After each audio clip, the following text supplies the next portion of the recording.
Hello everyone, today we will talk about how to fix or how to solve the problem of iHerb app. You click on settings. Here in this first page of settings.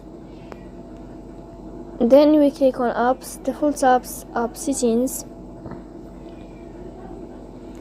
In this list you will search about the application of iHerb and you will click. Then in this page of app info you will click on first stop and you will click OK.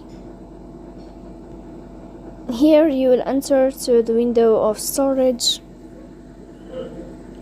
Then you will click on clear cache.